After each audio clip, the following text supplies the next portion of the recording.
저점 바닥을 잡지 않을까. 40%는 먹고 들어가는 거죠. 어쨌든 플러스 효과다. 이렇게 보는 거죠.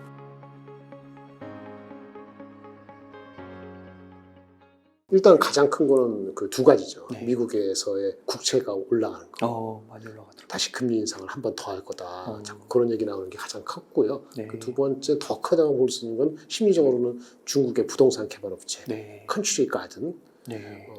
거기가 이제 파산에 몰렸다. 이제 그 얘기 아닙니까? 네. 그래서 중국발해서 그 단체 관광 허용한 것도 2, 3일 오르다가 또 그것 때문에 좀 주춤하고. 네. 그러다 보니까 헷갈리는 거죠.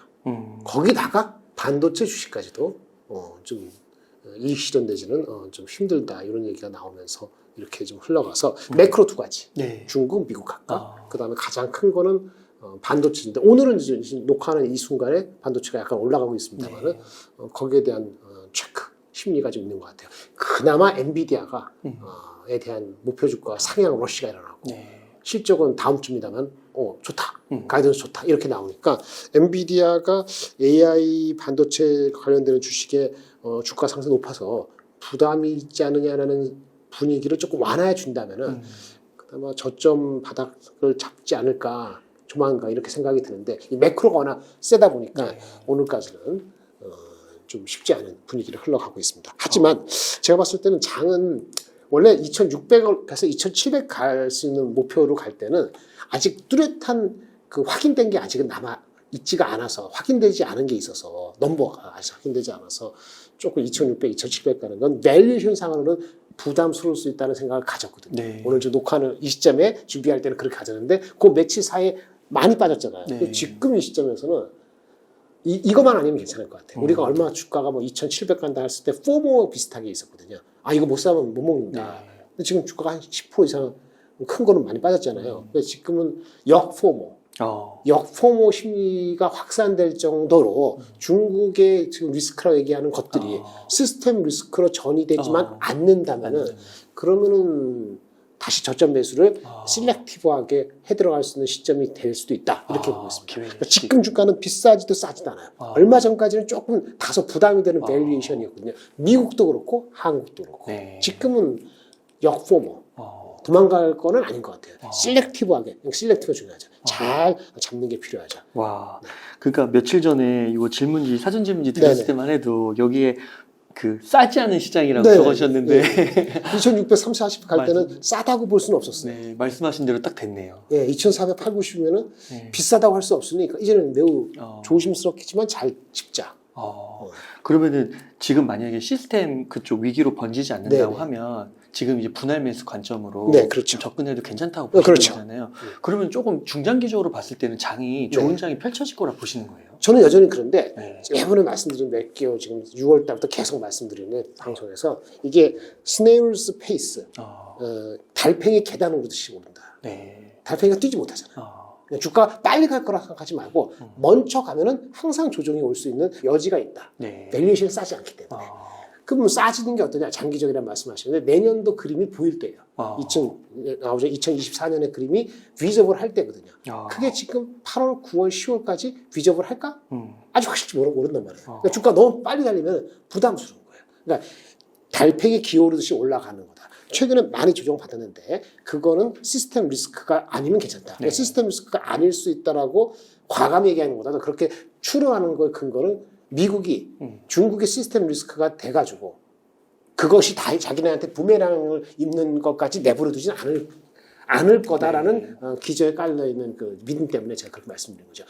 맨날 시스템 리스크 중국에 가면은 한 개별 기업이 아니고 그러면 미국도 아주 힘들어져요.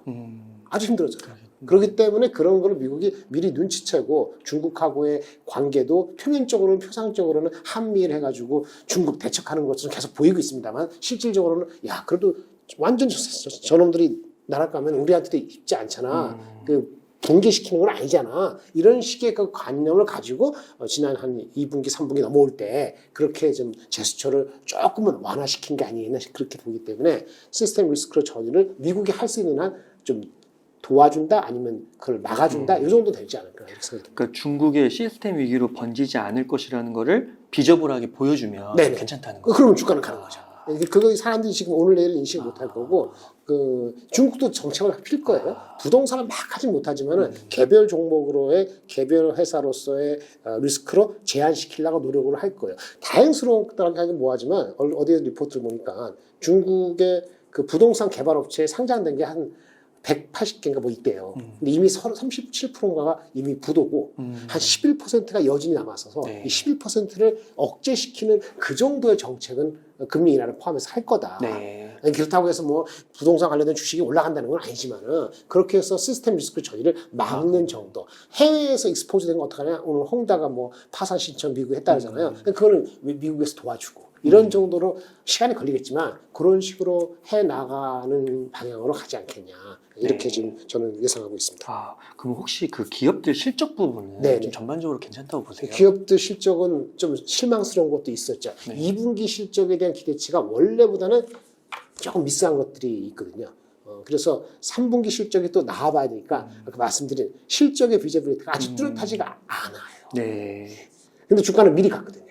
뭐 어떤 특정한 종목을 봐서 뭐하지만 JYP 같은 경우도 그렇게 좋다 했는데 실제는 실적이 미스된 네. 있잖아요. 그러니까 이렇게 되면은 실적이 좋은 주식이 얼마 없으면 주식 시장은 빠지는 게 더 많고 오르는 건 제한적이다 보면 빠지는 건 생각보다 많이 빠지고 오르는 거는 생각보다 덜 오르고 하면 어떻게 되죠? 장은 애매해지는 거거든요. 네. 근데 시스템 리스크에 공포까지 아닌데 리스크가 있다고 생각하면 새롭게 들어오는 사람들이 아직 안 들어올 거잖아요. 네. 그래서 여기에 수급이 좀 좋아져야 되는데 수급이 좋아지는 건 시간이 필요하고 또 하나는 그나마 좋은 거는 아직 예탁금이 국내에서 빠지지 않고 있다. 아직. 의미 있게 며칠 사이에 그게 유지되면 좋아요. 그러니까 수급적인 측면에서 예탁금 빠지지 않고 네. 국내 뭐 무슨 각종 ETF가 출시되잖아요. 바이오라든지 뭐 2차전지 그런 것들이 시장에서 힘을 좀 발휘해 주는 상태에서 외국인이 환율에 지나치게 민감하지 않기를 바라야 돼요. 네. 외국인이 환율에 민감해서 1330, 40이 만약에 1350, 60이 돼서 지금까지는 별 문제가 없는데 외국인이 환율에 민감해서 한국 주식을 만약에 선물이 아니고 현물에서 때려버리면은 그때는 아까 그 국내 예탁금 버티고 개인들이 버티는 이 수급이 한번 리스크가 올 소진이 있어요. 네.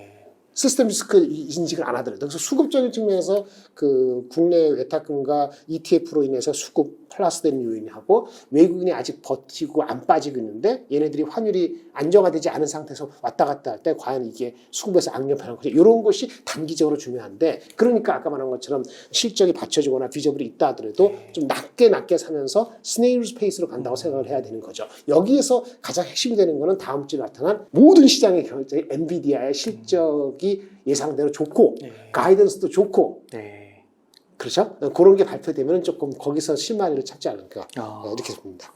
그러니까 이게 중국 시스템 위기와 실적을 좀 국내 시장을 말씀해 주셨는데 네네. 미국 시장은 상대적으로 좀 탄탄하다고 볼 수 있는 건가요? 미국 시장도 비쌌어요. 얼마 전까지. 근데 최근에 조정을 받았잖아요. 네. 그러니까 엔비디아가 못 가는 이유도 그렇게 좋다고 얘기하고 투자 의견도 뭐 목표 주가도 계속 800불도 나오고 1000불도 나왔다는 얘기가 있는데 그렇게 나오면 주가는 한번 7% 오고 나서 미직지근하잖아요. 그러니까 절대 밸류가 싸지 않다는 생각을 갖고 있어요. 그래서 미국 주식도 많은 주식들이 펀더멘털 대비했을 때 조금 멈춰간 소지가 있습니다.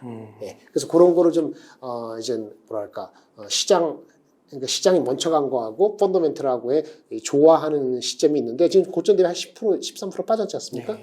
그러면 대충 마무리가 될 때가 됐어요. 이 정도. 엔비디아 실적 전후로 해가지고 마무리가 되기를 바라고 있습니다. 뭐 될 것 같아요. 그럼 엔비디아 실적이 좀 잘 나오고 네네.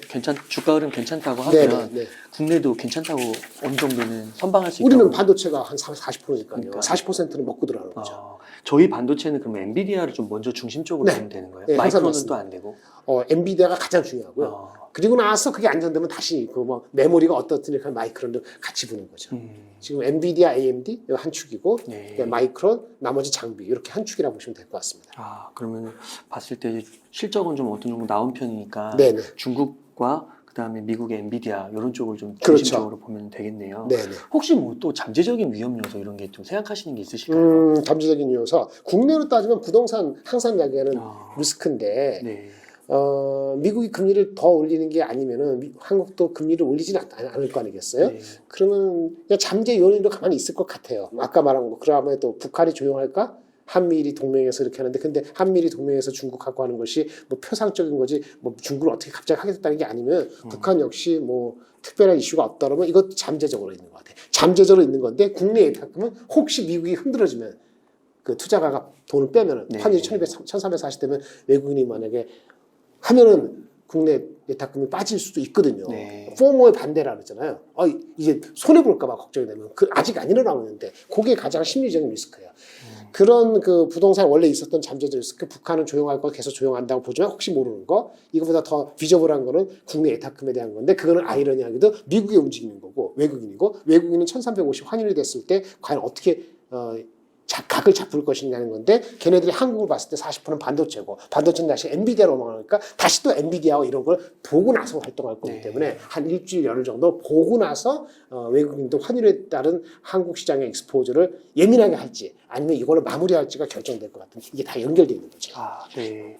그래서 많은 분들이 좀 기대하는 게 그 2023년 하반기까지는 좀 네네. 흔들리더라도 네. 2024년 갔을 때 좀 강세장, 네네. 장기 강세장이 좀 돌입하면 좋겠다 이런 걸 좀 바라는 그렇죠. 거예요. 예, 바라고 있는 거죠. 예, 근데 그거는 이제 좀 하반기 한 뭐 10월, 11월까지 네, 좀 11월 초까지 10월 말까지 봐야 좀 되는 두고 봐요. 거죠.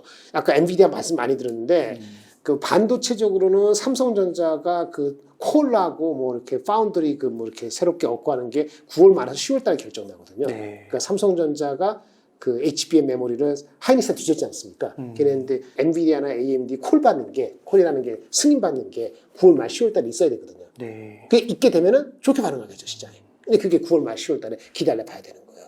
그리고 내년도 실적에 대한 비전이 반도체 사이클 주시기 때문에 아마 11월 가기 전까지는 내년 숫자가 얼마나까지 예측하기 어려울 거예요. 그러니까 이번에 3분기 실적이 나오는 10월 말에도 정확히 그게 나타날지는 모르겠어요. 어쨌든 빨라도 10월 말 정도까지는 가봐야지 내년 비제 주기가 보이는 거니까 이렇게 돼서 장은 그래서 제가 말씀드린 삼성전자 하이닉스가 버텨줘도 장이 2,700으로 가는 게 아주 편하지는 않다. 빠르지는 않다 말씀드리는 거죠. 여기에 이제 내년도 그림을 볼 때 IT 아닌 것은 중국의 단체 관광 열어준 게 어떤 식으로 실질적으로 넘버가 될지 첫 넘버 나오는 게 아마 10월 달이에요. 왜? 추석도 많이 올 거 아니겠어요. 네. 예. 그 넘버가 10월 달부터 알려질 거 아니겠어요. 그게 봐야지 내년도에 어떻게 될 건지 또 IT가 아닌 쪽에 이슈가 있는 거죠. 물론 요즘 최근 매체 사이에 호텔 신라 포함해서 뭐 이렇게 올랐지 않습니까? 근데 이제 중국이 갑자기 흔들린다 그러니까 뭐 중국의 그렇죠. 뭐 부동산. 근데 사실은 부동산 개발업체가 흔들리는 거하고 외국에 나와서 돈 쓰는 사람하고의 상관관계가 얼마나 있을까 좀 퀘스천해요. 저는 그렇게 크지 않지 않느냐라는 생각을 제 뭐 희망인지 모르겠습니다만은 일단 해외에 나가는 사람들이 얼마 될 것 같으세요? 중국 사람 중에서? 그러니까요. 그 몇 명이 될것 같으세요? 인구가 엄청 많은데 네, 맞습니다. 그중에 일부일 것 같은데요. 2019년에 통계아닌데 2019년에 정확한 넘버는 기억나는다면 인구가 한 14억, 15억 되잖아요. 네. 11%만 나왔어요. 그래도 1억이 넘네요. 1억 몇천만 명이죠. 1억 몇천만 명 19년 되 코로나 이전에 나왔다 이거죠. 근데 코로나 때 이제 20년, 20년 내려갔을 거 아니에요. 단체는 있고. 근데 1억 몇천만 명이 나와서 해외를 갔어요. 해외 간 거 중에서 마카오, 홍콩이 가장 많이 갑니다. 거기 40 몇 프로 가요. 그 이게 기장 없을 때. 그리고 뭐 그다음 뭐죠? 마카오, 홍콩 다음에 태국이에요. 네. 그리고 뭐 이렇게 뭘 해가지고 한국 몇 프로 나왔을 것 같아요. 1억 몇천만 명 중에서 19년에 몇 명이 나왔을까요? 한국에. 2019년 기억이 안 나시죠? 4% 600만 명 왔어요. 그렇게밖에 안 600만 명. 600만 명 월 몇 명이죠? 50만 명. 네. 지금 몇 명 오는지 알아요? 지금 4, 5, 6월 달에 월 10만에서 20만 명도 안 돼요. 많이 차이 나네요. 그러니까 지금 10만에서 15만 명밖에 안 오는데 지금 6월 달까지 이게 열어졌잖아요. 그러면 9월, 10월, 11월, 12월 하면서 얼마나 중국 사람들이 우리 과거에 2019년에 600만 명 왔었고 그전에는 더 많이 왔지만 월 50만 명 오던 패턴에 얼마까지 올 것이냐는 거죠. 애널리스트 포캐스트는 하반기에 상반기에 55만 명 왔거든요. 우리가 55만 명, 그러니까 월 한 10만 명쯤 넘게 온 거잖아요. 하반기에 최소한 120만 명에서 한 많게 한 180만 명 오지 않겠냐라고 보는 거.